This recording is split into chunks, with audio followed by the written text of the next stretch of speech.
Hello friends, நம்ம தளபதியோட தமிழக வெற்றி கழகத்தில் பார்த்தீங்கன்னா விடுதலை சிறுத்தை கட்சிகளோட முக்கிய பொறுப்பில் இருக்க ஆதவ அர்ஜுன் அவர்கள் இணைய போகிறாரு அப்படிங்கிற தகவல் வெளிவந்திருக்கு. ஸோ அதை பற்றி தான் இந்த ஒரு வீடியோவில் நம்ம பார்க்க போகிறோம். அதுக்கு முன்னாடி நம்ம சேனலை இன்னும் சப்ஸ்கிரைப் பண்ணலாம், சப்ஸ்கிரைப் பண்ணிக்கிங்க. வாங்க வீடியோக்குள்ளே போகலாம். டிசம்பர் 6ஆம் தேதி நம்ம தளபதி விஜய் அவர்கள் எல்லாருக்குமான தலைவர் அம்பேத்கர் அப்படிங்கிற ஒரு நூலை பார்த்தீங்கன்னா வெளியிடும் நிகழ்ச்சியில் கலந்துக்கிட்டாரு.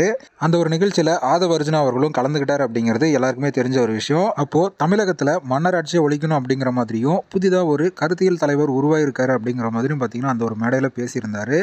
விடுதலை சிறுத்தை கட்சிகள் பார்த்தீங்கன்னா இப்போது ஆளுங்கட்சியோட கூட்டணியில் இருக்கிறதுனால இவர் பேசுனது ரொம்பவே பார்த்தீங்கன்னா பரபரப்பை ஏற்படுத்தியிருந்தது. இந்த நிலையில் பார்த்தீங்கன்னா ஆதவ அர்ஜுனா அவர்களை விடுதலை சிறுத்தை கட்சிகளிலிருந்து 6 மாத காலம் இடைநீக்கம் செய்யப்படுறாரு அப்படிங்கிற மாதிரி ஒரு அறிக்கையை காலையில் வெளியிட்டிருந்தாரு. ஸோ அதை தொடர்ந்து இப்போ வந்திருக்கிற தகவலின்படி பார்த்தீங்கன்னா இந்த ஒரு காரணத்தால் ஆதவ அர்ஜுனா அவர்கள் தளபதி அவர்களுடைய தமிழக வெற்றி கழகத்தில் இணையறதுக்கான அதிக வாய்ப்பு இருக்குது அப்படிங்கிற மாதிரி தகவல்லாம் வெளிவந்துட்டு வருது. ஸோ இந்த ஒரு தகவல் எந்த அளவுக்கு உண்மை அப்படிங்கிறது தெரியல, இருந்தாலும் நம்ம வெயிட் பண்ணி பார்க்கலாம். ஓகே ஃப்ரெண்ட்ஸ், ஒருவேளை ஆதவ அர்ஜுனா அவர்கள் நம்ம தமிழக வெற்றி கழகத்தில் இணைகிற மாதிரி இருந்தால் உங்களுடைய கருத்து என்னவா இருக்கும் அப்படிங்கிறத கமெண்ட்டில் சொல்லுங்கள்.